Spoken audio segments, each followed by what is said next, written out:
अस्सलाम वालेकुम। I hope आप सब खैरियत से होंगे और खुश होंगे। दुआ करती हूँ कि अल्लाह ताला सबको अपनी हिफ्ज़ ईमान में रखे और हमेशा खुश रखे। अच्छा जी, आज का दिन मेरा कुछ ऐसे स्टार्ट हुआ, बल्कि मेरा क्या हम सब का, कि हमारी यूनिवर्सिटी में मैंने आपको ऑलरेडी भी काफ़ी वीडियोस में बताया कि एक पाकिस्तानी टीचर हैं। उन्होंने ऐसे किया कि जितने भी पाकिस्तानी स्टूडेंट्स थे जिनको वो पढ़ाते रहे, उन्होंने उनके लिए एक ईदी दी। मतलब ईदी क्या थी कि छोटे छोटे वाउचर्स थे जो कि उन्होंने हर स्टूडेंट को दिए। और हमारे यहाँ पे यूनिवर्सिटी के पास एक शॉप है, वहाँ से जाके हम लोग फ्री में आइसक्रीम खा सकते थे। मतलब वो वाउचर उनको दिखाना था और वो हमें फ्री में आइसक्रीम दे रहे थे। लेकिन वो भी एक और आइसक्रीम थी जो कि वो लोग दे रहे थे, लेकिन जो हमें पसंद थी, हम लोगों को चॉकलेट वाली खानी थी, तो उसमें हम लोगों को थोड़ा सा और पे करना पड़ा। लेकिन वही बात है कि उन्होंने तो स्टूडेंट्स को ईदी दी थी। फिर हम लोगों ने सोचा कि चलो हम लोग भी जाके मज़े से अपनी ईदी से कुछ खा लेते हैं।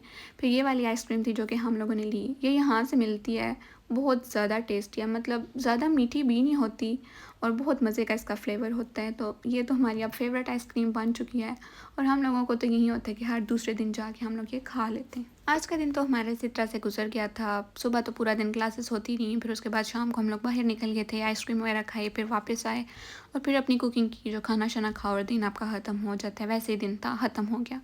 फिर नेक्स्ट डे हमारी हॉस्पिटल में जाना था, क्लास थी। ये मेन हॉस्पिटल तो नहीं है, हॉस्पिटल के साथ जो हमारा मेडिकल कैंपस है वहाँ पे हमारी क्लास थी, जहाँ पे इस तरह से ये डमीज़ पड़ी होती हैं, इन पे हमें प्रॉपर प्रोसीजर करना बताया जाता है। पहले जब ये हमारी क्लास थी, यहाँ पे हम लोग गए, इन्होंने हम लोगों को इस तरह से प्रैक्टिस करना सिखाई। काफ़ी इन्फॉर्मेटिव क्लास थी, मतलब बहुत कुछ हमें सीखने को मिला। पहले बड़ी बड़ी स्क्रीन्स थी, उन पे प्रॉपर वीडियोस चली, पूरा प्रोसीजर उस तरह बताया गया। फिर टीचर ने खुद प्रैक्टिकल करके बताया, 2 से 3 प्रोसीजर्स थे जो कि उन्होंने हमें बताए। ये सब कुछ इंटरमीस पे हुआ था। फिर उसके बाद जब हमारी नेक्स्ट वीक क्लास हुई है, उसमें हमें प्रॉपर जो पेशेंट्स थे उनके ऊपर सेम ही प्रोसीजर करना बताया गया था। तो ये है कि पहले तो वही होता है कि जब आप लोग बुक से पढ़े होते हैं या थ्योरी हो रही होती है, तो उसमें आपको इतना कुछ समझ नहीं आ रहा होता जब तक आप लोग प्रैक्टिकली वो चीज़ ना देखें। तो अब जब हम लोग प्रैक्टिकली ये चीज़ देखते हैं तो हमें काफ़ी अच्छा समझ आ रहा है और मुझे लगता है कि ये क्लासेस हमारे लिए बहुत ज़्यादा बेनिफिशियल हैं। जो चीज़ हम लोग पहले बुक से अगर पढ़े थे 10 to 20% समझ आती थी, इन क्लासेस में जाके हमें वो 80 to 90% समझ आ जाती है। एक हमारे लिए जो थोड़ी सी अजीब बात है वो ये है कि ये टीचर्स हमारे जो हैं, जैसे जो डॉक्टर्स होते हैं, वो लोग चाइनीज़ ही बोल रहे होते हैं। असूलन तो इनको इंग्लिश बोलनी चाहिए क्योंकि हमारा कोर्स इंग्लिश में है, लेकिन वही बात है कि ये लोग इतना हेजिटेट करते हैं ना, कि ये लोग कोशिश करते हैं कि हम लोग चाइनीज़ में ही बताएं। मतलब हम लोगों ने इनसे काफ़ी टाइम बात भी किया, हमने कहा कि आप थोड़ी सी इंग्लिश बोल लिया करें, बीच में कुछ वर्ड्स होते हैं जो इंग्लिश के बोल लेते हैं, लेकिन मोस्टली चाइनीज़ ही बोल रहे होते हैं।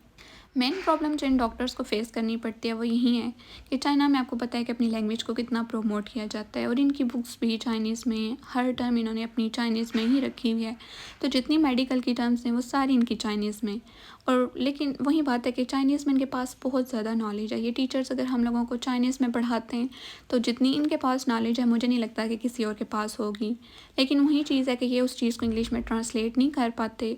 और हमारा प्रॉब्लम यह है कि हम लोगों ने स्टार्टिंग से हर चीज़ को इंग्लिश में पढ़ा हुआ है, हमारी सारे टर्म्स इंग्लिश में, बायो जैसे इंग्लिश में होती थी, तो ये उस चीज़ को ट्रांसलेट नहीं कर पाते। तो वही प्रॉब्लम इनको फेस करनी पड़ती है कि ये लोग अपनी लैंग्वेज से हमारी लैंग्वेज में नहीं बता सकते। और हमारी लैंग्वेज हमारे लिए तो ईजी है, लेकिन चाइनीज़ हमारे लिए काफ़ी टफ़ है। आपको पता है दुनिया की मुश्किल तरीन ज़ुबान है। ऑल्दो कि हम लोगों ने HSK 4 क्लियर किया है, लेकिन फिर भी इतनी मुश्किल ज़ुबान है कि पढ़ने में वो डिफरेंट होती है। और डेली बेसिस पे अगर हम लोग उसको सुनते हैं या इनके एक्सेंट्स भी डिफरेंट होते हैं, तो वो हमें इतनी ज़्यादा समझ नहीं आ पाती, तो काफ़ी मुश्किल हो जाता है। लेकिन अब जब हम लोग यहाँ पे आ गए, हमें पता है कि अब हम लोगों ने यहीं पे रहना है, यहीं से कुछ सीख के निकलना है, तो फिर ज़बरदस्ती हम लोग कोशिश करते हैं कि हमें हर चीज़ समझ आए।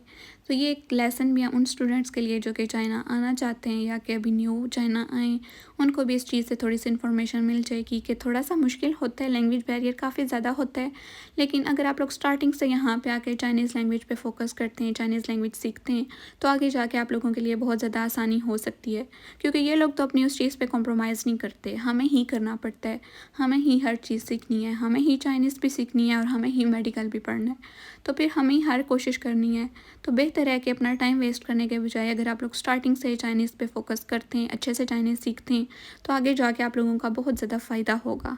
और अभी जैसे आप सबको पता है कि स्प्रिंग सीज़न चल रहा है, तो हमारी यूनिवर्सिटी में इतने प्यारे प्यारे फूल हैं। उस दिन हम लोग हॉस्पिटल से वापस आ रहे थे, तो वापसी पे जो है हमारी यूनिवर्सिटी के अंदर ही पार्क है, वहाँ पे इतने डिफरेंट कलर्स के फ्लावर्स थे और इनकी इतनी अच्छी खुशबू थी ना कि हम लोगों ने थोड़े थोड़े तोड़े और उनका बंच बना के लाए और फिर हम लोगों ने अपने रूम में रखे। इतने मज़े की इनकी खुशबू थी ना, मुझे तो ये सीज़न बहुत ज़्यादा अच्छा लगता है। अभी और भी फ्लावर्स निकल रहे हैं, रोज़ इधर बहुत ज़्यादा होते हैं।